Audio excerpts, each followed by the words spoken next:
प्यारे विद्यार्थियों, जिस तरह कि तुहानू पता है कि इस समय स्कूलों के अंदर सरकार वालों छुट्टियां कर दित्तियां गईयां हन। तुहाडे बोर्ड दीयां परीक्षावां दीयां जिहड़ियां मितियां ने वो भी अनाउंसमेंट कर दित्तियां गईयां हन।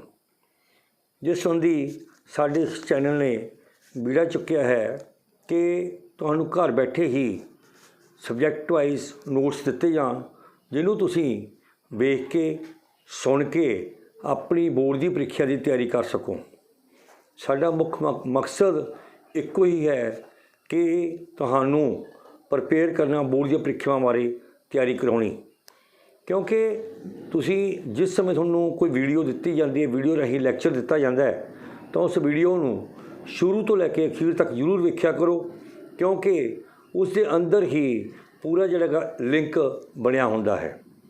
क्योंकि वस्तुनिष्ठ क्वेश्चन जिन्हों असीं शॉर्ट क्वेश्चन कह दिंदे हां, तुहाडे लई बहुत ही सक्सैसफुल होणगे, क्योंकि ये वो क्वेश्चन हैं जिन्हां नूं तुसीं सही लिख के पूरे बटा पूरे नंबर लै सकदे हो। पंजाबी एक अजिहा विशा है जिस दे विच दो पेपर हैं, पेपर ए ते पेपर बी। पेपर ए दे अंदर तुहाडी किताब है जिहदे अंदर 3 किताबां लगियां होण, पहली सहितमाला, दूजी बनगी ते तीजा नावल। और दूसरा पेपर बी है जिसके अंदर व्याकरण है। व्याकरण के नाल नाल तुहानूं लेख, अर्जियां, विनय पत्तर, पत्तर, अनडिठा पैरा वगैरह जिहड़े तुहानूं पेपर च आउणगे। पर दोनों पेपरों के अंदर तुहानूं जिहड़े 60 नंबर के शॉर्ट क्वेश्चन ने उन्हां दी तैयारी असीं तुहानूं करवा रहे हैं, क्योंकि शॉर्ट क्वेश्चनों नूं करन लई सानू पूरी किताब पढ़न की लोड़ है। इसलिए समा बड़ा थोड़ा है, तुहाडे फाइनल पेपर नज़दीक आ चुके हैं, जिस दे तहत असी शॉर्ट क्वेश्चन ने जिहड़े वस्तुनिष्ठ क्वेश्चन जिहड़े हैगे ने वो तुहाडे नाल साझे कर रहे हैं। तुसीं वीडियो नूं शुरू तो लैके अखीर तक वेखो अते इहदे अंदर दस्से गए जिहड़े शॉर्ट क्वेश्चन ने उन्होंने कापी के उत्ते नोट करो अते उस तो बाद वीडियो नूं सुनो तो कापी ते ध्यान दे के देखो कि तुहाडे जिहड़े शॉर्ट क्वेश्चन तुहाडे बहुत जल्दी ही याद हो जाणगे। अते असीं ये पूर्व आस रखते हाँ कि तुसीं ये जिहड़े 60/60 नंबर ने शॉर्ट क्वेश्चनों के नहीं छड्डोगे।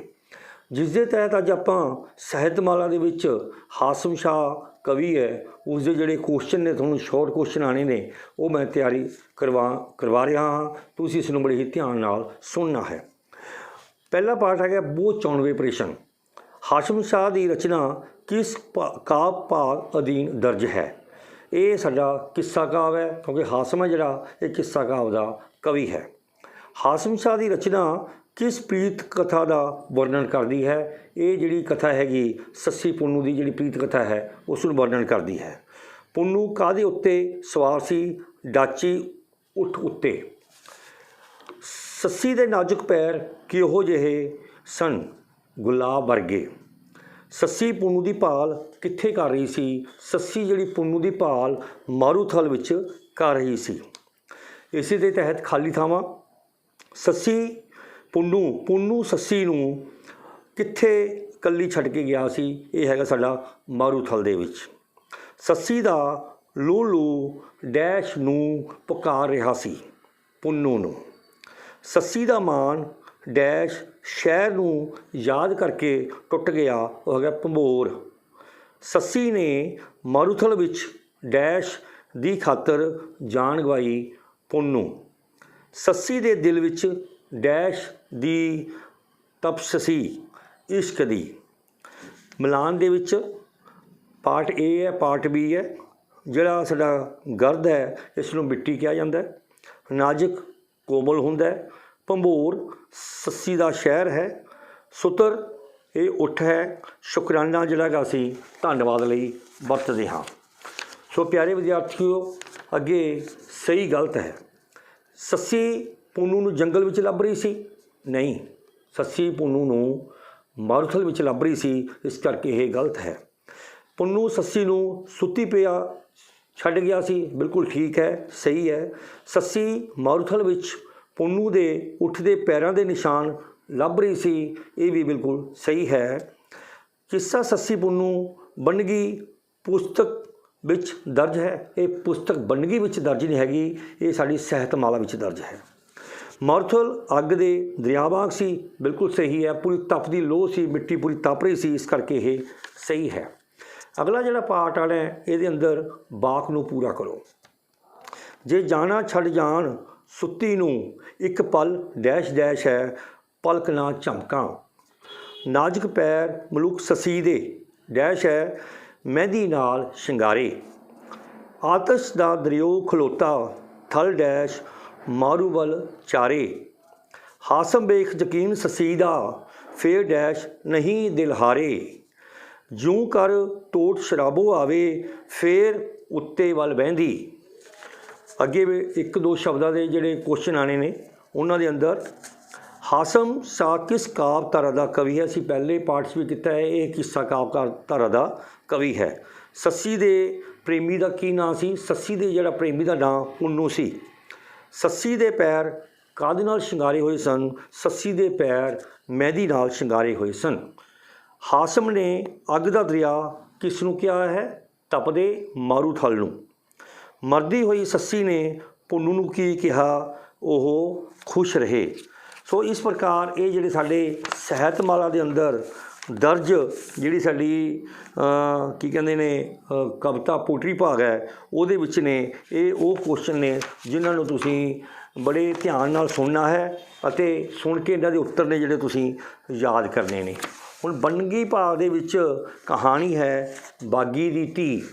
ਉਹਦੇ ਜਿਹੜੇ ਸ਼ੋਰਟ ਕੁਐਸਚਨ ਨੇ ਪਿਆਰੇ ਵਿਦਿਆਰਥੀਓ, ਕਿਉਂਕਿ ਜਦੋਂ ਅਸੀਂ ਸ਼ੋਰਟ ਕੁਐਸਚਨਾਂ ਨੂੰ ਚੰਗੀ ਤਰ੍ਹਾਂ ਕਰ ਲਿਆ ਤਾਂ ਸਾਡੇ ਜਿਹੜੇ ਉਹਦੇ ਅੰਦਰੋਂ ਜਿਹੜੇ ਲੌਂਗ ਕੁਐਸਚਨ ਆਣੇ ਨੇ, ਜਾਂ ਕੋਈ ਕਹਾਣੀ ਆਣੀ ਹੈ ਤਾਂ ਸਾਨੂੰ ਕਹਾਣੀ ਲਿਖਣ ਲੱਗਿਆਂ ਜਾਂ ਸ਼ੋਰਟ ਕੁਐਸਚਨ ਦੇ ਲੌਂਗ ਕੁਐਸਚਨ ਲਿਖਣ ਲੱਗਿਆਂ ਕਿਸੇ ਕਿਸਮ ਦੀ ਕੋਈ ਔਕੜ ਨਹੀਂ ਆਉਂਦੀ, ਕਿਉਂਕਿ ਸ਼ੋਰਟ ਕੁਐਸਚਨਾਂ ਤੋਂ ਹੀ ਲੌਂਗ ਕੁਐਸਚਨ ਬਣਦੇ ਹਨ ਅਤੇ ਸ਼ੋਰਟ ਕੁਐਸਚਨਾਂ ਨੂੰ ਹੀ ਜੋੜ ਕੇ ਕਹਾਣੀ ਬਣਦੀ ਹੈ। ਬਾਗੀ ਦੀ ਧੀ ਕਹਾਣੀ ਦਾ ਲੇਖਕ ਕੌਣ ਹੈ? ਗੁਰਮੁਖ ਸਿੰਘ ਮੁਸਾਫਰ। ਬਾਗੀ ਦੀ ਧੀ ਕਹਾਣੀ ਦਾ ਮੁੱਖ ਪਾਤਰ ਕੌਣ ਹੈ? ਕਿਸ਼ਨ ਸਿੰਘ। ਉਸ ਤੋਂ ਬਾਅਦ ਹੈਗਾ ਵੀਰਾਵਾਲੀ ਦਾ ਪਤੀ, ਇਹ ਜਿਹੜਾ ਸੀਗਾ ਵੀਰਾਵਾਲੀ ਦਾ ਜਿਹੜਾ ਪਤੀ ਆ ਉਹ ਆਪਣਾ ਹਸ਼ਨਾਕ ਸਿੰਘ ਸੀ। ਬਾਗੀ ਦੀ ਧੀ ਕੌਣ ਸੀ? ਬਾਗੀ ਦੀ ਧੀ ਕੌਣ ਸੀ? ਲਾਜ। ਲਾਜ ਨੂੰ ਕਿਹੜੀ ਬਿਮਾਰੀ ਸੀ? ਤਪਦਕ ਦੀ। ਉਸ ਤੋਂ ਬਾਅਦ ਹੈਗਾ ਅੰਤ ਸਮੇਂ ਲਾਜ ਕਿੱਥੇ ਤਪਦਕ ਹਸਪਤਾਲ ਵਿੱਚ ਦਾਖਲ ਸੀ? ਲਾਹੌਰ। ਵੀਰਾਵਾਲੀ ਕਿਸ਼ਨ ਸਿੰਘ ਦੀ ਕੀ ਲੱਗਦੀ ਸੀ? ਭੈਣ। ਕਿਸ਼ਨ ਸਿੰਘ ਦੀ ਪਤਨੀ ਦਾ ਕੀ ਨਾਂ ਸੀ? ਸ਼ਰਨ ਕੌਰ। ਬਾਗੀ ਦੀ ਧੀ ਕਹਾਣੀ ਵਿੱਚ ਦੁਸ਼ਟ ਪਾਤਰ ਕੌਣ ਹੈ? ਹਸ਼ਨਾਕ ਸਿੰਘ। ਲਾਜ ਕਿਸ ਦੀ ਬੇਟੀ ਸੀ? ਲਾਜ ਜਿਹੜੀ ਸੀ ਕਿਸ਼ਨ ਸਿੰਘ ਜੀ ਅਤੇ ਸ਼ਰਨ ਕੌਰ ਦੀ। ਉਸ ਤੋਂ ਬਾਅਦ ਹੈਗਾ ਕਿਸ਼ਨ ਸਿੰਘ ਜਿਹੜਾ ਸੀਗਾ ਉਹ ਲਾਜ ਦਾ ਪਿਤਾ ਸੀ। ਲਾਜ ਦੀ ਭੂਆ ਕੌਣ ਸੀ? ਵੀਰਾਵਾਲੀ।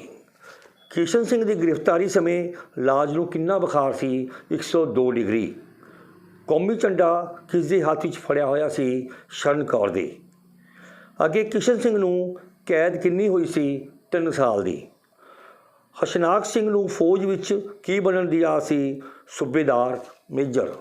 ਸੋ ਇਸ ਦੇ ਤਹਿਤ ਹੀ ਸਾਡੇ ਲਵੇ ਜਿਹੜੀ ਇਕਾਂਗੀ ਹੈ ਜ਼ਫਰਨਾਮਾ, ਲੇਖਕ ਜਿਹੜਾ ਹੈਗਾ ਹੈ ਹਰਚਰਨ ਸਿੰਘ, ਇਹ ਇਕਾਂਗੀ ਹੈ। ਇਹਦੇ ਜਿਹੜੇ ਸਾਡੇ ਕੋਲ ਸ਼ੋਰਟ ਕੁਐਸਚਨ ਬਣਦੇ ਨੇ, ਕਿਉਂਕਿ ਜ਼ਫਰਨਾਮਾ ਜਿਹੜੀ ਇਕਾਂਗੀ ਹੈ ਇਹ ਇੱਕ ਖੱਤ ਸੀਗਾ ਜਿਹੜਾ ਸ਼੍ਰੀ ਗੁਰੂ ਗੋਬਿੰਦ ਸਿੰਘ ਜੀ ਦੁਆਰਾ ਲਿਖ ਕੇ ਔਰੰਗਜ਼ੇਬ ਨੂੰ ਭੇਜਿਆ ਗਿਆ ਸੀ।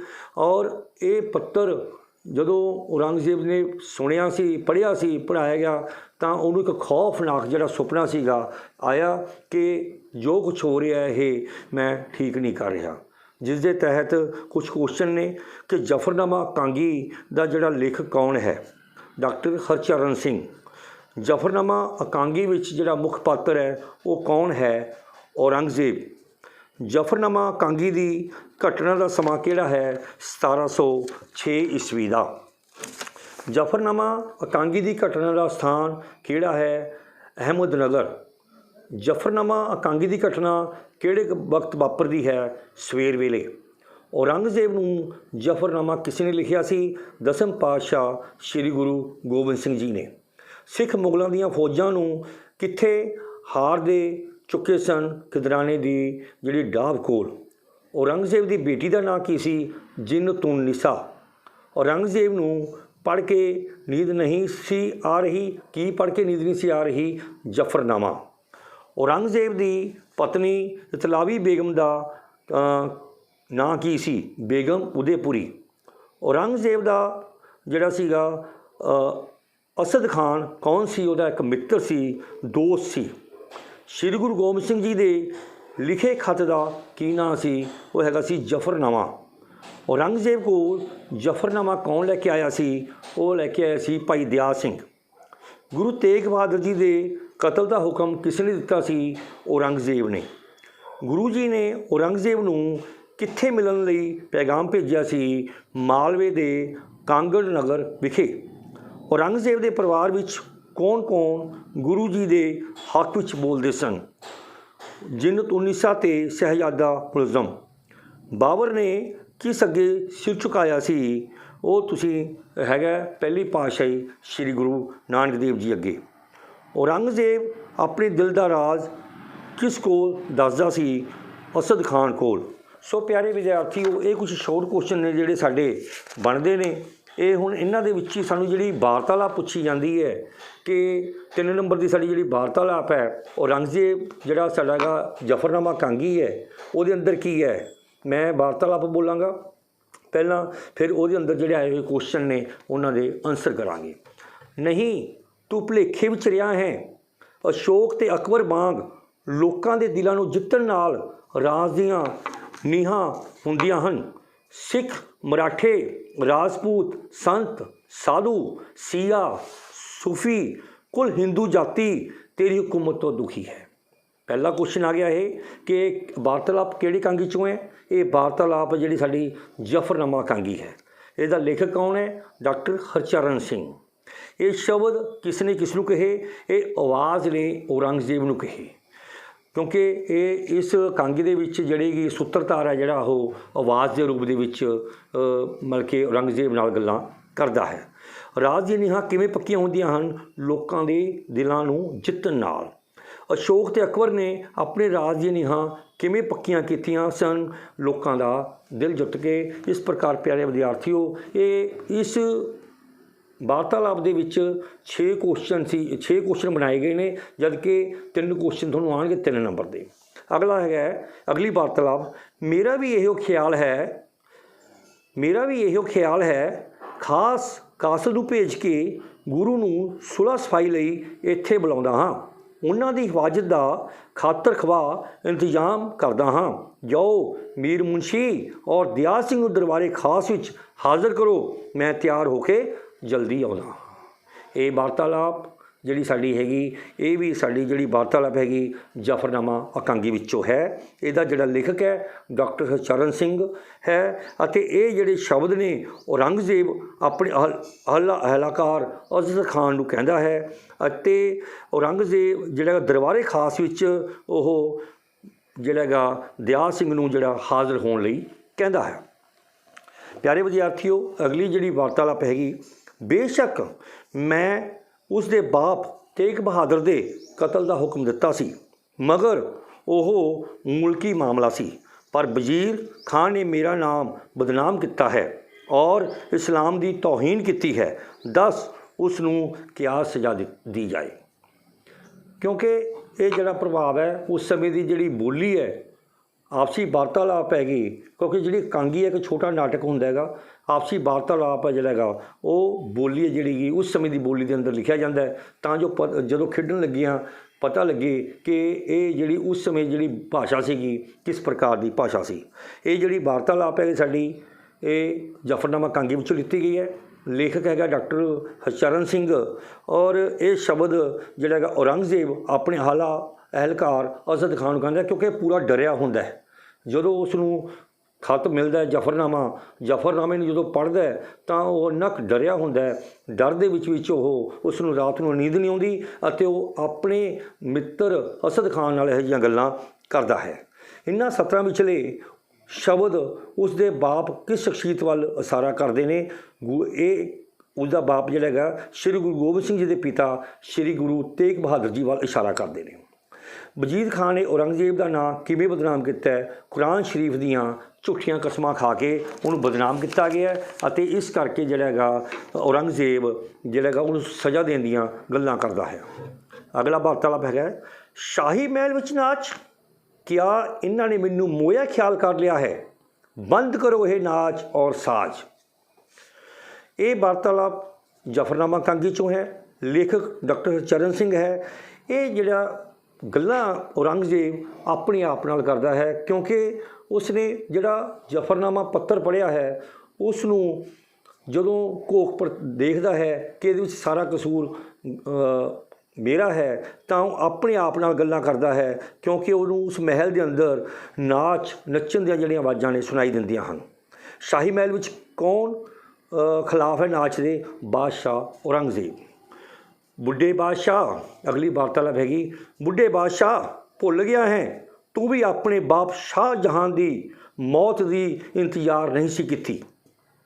ਇਹ ਵੀ ਦੇਖੋ ਵਾਰਤਾਲਾਪ ਜਿਹੜੀ ਹੈਗੀ ਸਾਡੀ ਪੰਜਾਬੀ ਦੀ ਜਿਹੜੀ ਪੁਸਤਕ ਹੈ ਬੰਨਗੀ, ਜਿਹਦੇ ਅੰਦਰ ਦਰਜ ਇਕਾਂਗੀ ਜ਼ਫਰਨਾਮਾ ਲੇਖਕ ਡਾਕਟਰ ਚਰਨ ਸਿੰਘ ਦੀ ਲਿਖੀ ਹੋਈ ਹੈ, ਉਹਦੇ ਵਿੱਚੋਂ ਲਿੱਤੀ ਗਈ ਹੈ।